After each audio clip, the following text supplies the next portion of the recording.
नमस्कार। कई दिनों से चैनल पर कोई वीडियो नहीं आया था, इसलिए मैं आप सबसे बहुत माफ़ी चाहती हूँ। लेकिन आज का जो क्लास है वो पढ़ना है या फिर उसका कुछ लिखना है या फिर नोट्स बनाने हैं, इस संदर्भ में बिल्कुल नहीं है। आज का जो क्लास है वो जीवन का क्लास है। और आज के क्लास का अगर मुझे कुछ टॉपिक रखना हो, हेडिंग रखना हो, तो मैं उस हेडिंग को 3 शब्दों में डिस्क्राइब करना चाहूँगी। पहला, सुसाइड। दूसरा, डिप्रेशन। और तीसरा, अगर हम जोड़ना चाहें तो इथिक्स भी जोड़ सकते हैं, नॉर्म्स भी जोड़ सकते हैं, और चाहे तो डिसिप्लिन भी रख सकते हैं। तो मैं फिलहाल के लिए इथिक्स लगा देती हूँ। तो टॉपिक देखकर आपको ये आइडिया लग चुका होगा कि आज का क्लास जो मेन विषय होने वाला है वो क्या होने वाला है और आज का क्लास कितना गहरा होने वाला है। तो पहला जो वर्ड है हमारा, सुसाइड। ये एक फ्रेंच वर्ड है और ये 2 शब्दों से मिलकर बना है, एक सुई और एक साइड। तो सुई का मतलब होता है फ्रेंच में अपनी, खुद की, अपनी, और साइड का मतलब होता है हत्या। आपने सुना होगा होमोसाइड, पेस्टिसाइड। तो साइड का मतलब क्या है? हत्या। तो अपनी हत्या कर देना, यानी कि अगर कोई व्यक्ति इंटेंशनली अपनी हत्या कर दे तो उसे हम कहेंगे सुसाइड। ओके। तो एक फ्रेंच सोशियोलॉजिस्ट हुए जिनका नाम था इमाइल डर्खाइम। क्या नाम था? इमाइल डर्खाइम। ये 19th सेंचुरी के सोशियोलॉजिस्ट थे और इस व्यक्ति ने 26,000 सुसाइड केसेस की स्टडी की और उस केस स्टडी के ऊपर उन्होंने ये निष्कर्ष निकाला कि सुसाइड के भी कुछ रीजंस हो सकते हैं। जैसे उन्होंने ये पहला रीजन दिया, यूथनेशिया। यूथनेशिया क्या है? तो कोई व्यक्ति है, इमेजिन कीजिए, वो किसी रोग से ग्रस्त है, बहुत पीड़ित है और वो रोग ऐसा है जो ठीक हो ही नहीं सकता। तो वो बेचारा क्या करे, और वो भीख मांगता है डॉक्टर से कि मुझे मृत्यु प्रदान कर दीजिए। तो इस केस को हम कहेंगे कि वो यूथनेशिया है।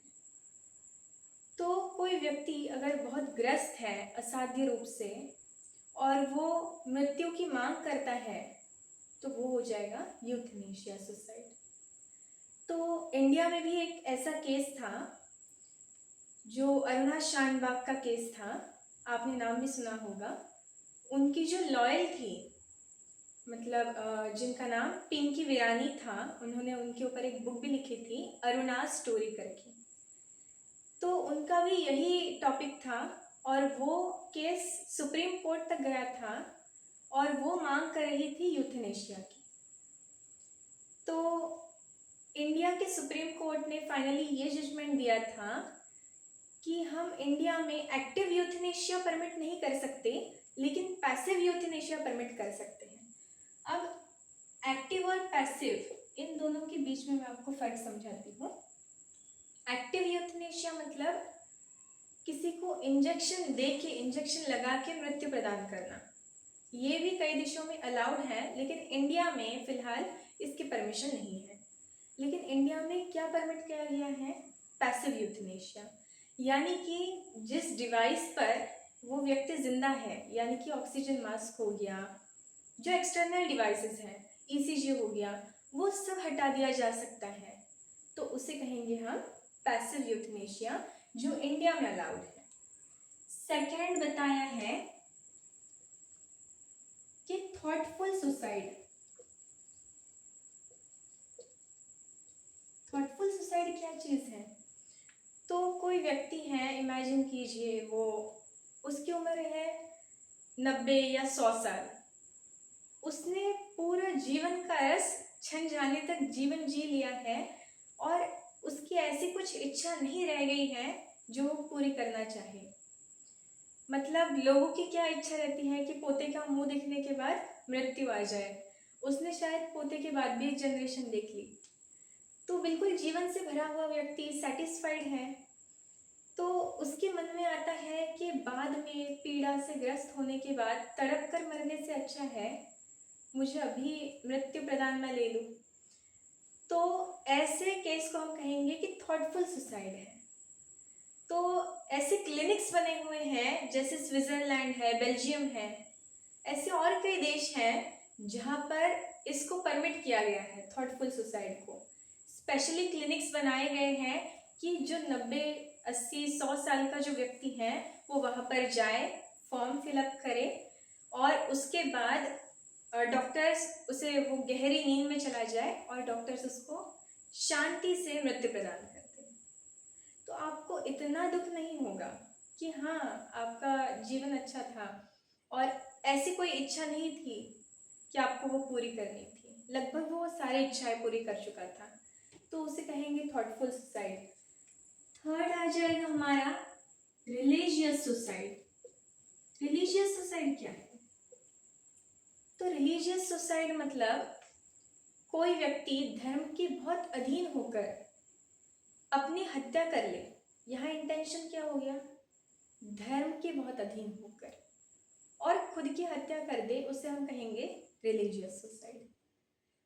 तो अमेरिका में एक संप्रदाय था, तो उस संप्रदाय का ये कहना था कि धूमकेतु जब पृथ्वी के सबसे नज़दीक पॉइंट पर जब होगा, उस समय, उस सेकंड में जो लोग सुसाइड करेंगे वो स्वर्ग की यात्रा पर जाएंगे, यानी कि उनको मुक्ति मिलेगी, उनको स्वर्गवास मिलेगा, जो आप कहना चाहे।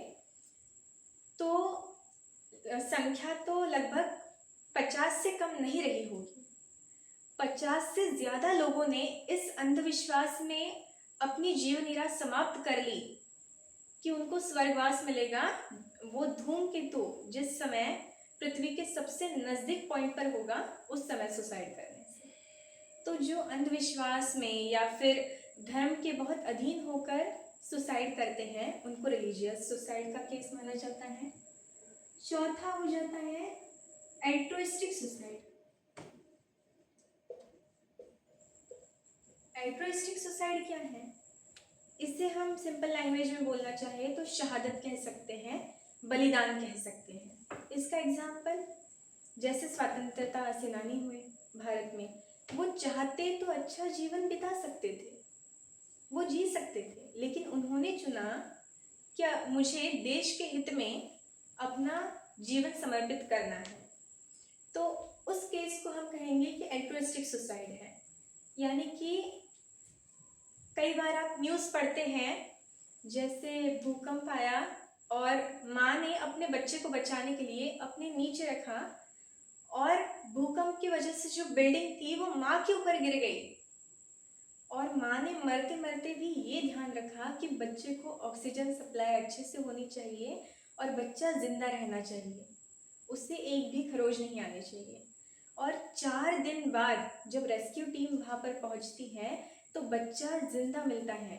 और उसका रीज़न क्या होता है कि माँ को जब चोट लगी तो उसके खून का एक एक कतरा बच्चे के मुंह में जाता रहा और उस वजह से वो बच्चा सरवाइव कर गया। तो ऐसे जो केसेस रहते हैं उन्हें हम कहते हैं एल्ट्रुइस्टिक सुसाइड। और 5वां आता है ईगोइस्टिक सुसाइड या फिर डिस्ट्रेस में किया हुआ सुसाइड। हमें इन चारों से इतना फर्क नहीं पड़ेगा, हम इन चारों से इतना डिस्टर्ब नहीं होंगे जो 5वें वाले से होंगे। जैसे ईगोइस्टिक या डिस्ट्रेस में किया हुआ सुसाइड का एग्जाम्पल सुशांत सिंह राजपूत। क्या कमी होगी आप बताइए? पैसा ये रीज़न नहीं हो सकता, क्योंकि पैसा अगर रीज़न होता तो अमीरों में जो सुसाइड का दर है वो कम रहना चाहिए था। हालांकि इसका पूरा रिवर्स है, अमीरों में सुसाइड का दर ज़्यादा है, गरीबों में कम है, माइनॉरिटीज़ में उससे भी कम है और आदिवासी इलाके में तो 0 के आसपास है। तो इस पे से आप ये नहीं कह सकते कि इकोनॉमिकल वैल्यू या इकोनॉमिक सिचुएशन हमारी कैसी है उस पर से कोई व्यक्ति सुसाइड कर ले, वो तो एक बहाना बन जाता है, लेकिन असली रीज़न वो नहीं होता। जैसे और एक एग्जांपल है, एक कंपनी थी इंडिया में, सीसीडी, कॉफ़ी की कंपनी है। उसके जो फाउंडर थे, वीजे सिद्धार्थ नाम था उनका, लगभग 60 की एज में उन्होंने सुसाइड कर लिया। अब बहुत बड़ी कंपनी है ये सीसीडी, और इसके मालिक ने सुसाइड कर लिया। आप समझ पा रहे हैं कि इसके पीछे का रीज़न पैसा नहीं हो सकता। तो इसे हम कहेंगे कि डिस्ट्रेस में लिया हुआ सुसाइड है। और एक इसका रीज़न होता है डिप्रेशन, जो हमारा दूसरा वर्ड है। डिप्रेशन इतनी बुरी स्थिति है कि भगवान करे किसी के दोस्त को भी ना दे, दुश्मन को भी ना दे, मतलब खुद को तो हो ही ना कभी, लेकिन इतनी बुरी पनिशमेंट दुश्मन को भी ना हो। इतनी बुरी सिचुएशन होती है डिप्रेशन, और इसको मजाक में बिल्कुल नहीं लेना है, क्योंकि डिप्रेशन की जो सिम्टम्स होते हैं, जैसे किसी व्यक्ति का इंटरेस्ट बिल्कुल खत्म ही हो जाए, उसे किसी चीज़ में इंटरेस्ट था, समझ लीजिए, इमेजिन कीजिए कि किसी व्यक्ति को डांस में बहुत इंटरेस्ट है, 2 हफ्ते या 2 हफ्ते से ज़्यादा कोई व्यक्ति उसके मनपसंद चीज़ को समय नहीं दे रहा है, या फिर हंस नहीं रहा है, बहुत सैडिस्टिक पर्सनैलिटी हो गई है उसकी, तो आप समझ सकते हैं कि वो लड़का या वो लड़की धीरे धीरे डिप्रेशन की ओर बढ़ रहा है।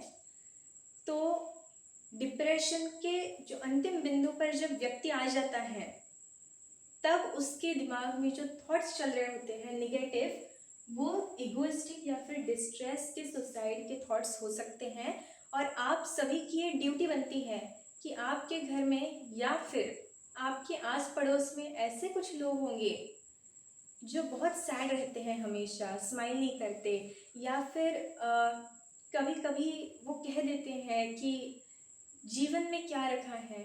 अब ये मजाक में हो तो बात अलग है, क्योंकि ये किसी के भी मन में आ सकता है कि भाई मैं मर ही जाऊँ, इससे अच्छा है। तो ये एक आध बार आए तो अच्छा है, मतलब आपकी मेंटल हेल्थ ठीक है, इसमें कोई टेंशन लेने जैसी बात नहीं है। लेकिन 2 हफ्ते से ज़्यादा, मैंने अगर आपको बताया कि 2 हफ्ते से ज़्यादा कोई व्यक्ति इसी थॉट में डूबा है और उसको इतना सीरियसली ले रखा है, तो वो व्यक्ति डिप्रेशन में है। और डिप्रेशन को दूर कैसे किया जाए, या फिर उसका इलाज क्या है, कोई व्यक्ति अगर डिप्रेशन में है तो उसके लिए आप क्या कर सकते हैं, ये सभी बातें मैं आपको नेक्स्ट वीडियो में बताऊंगी। धन्यवाद।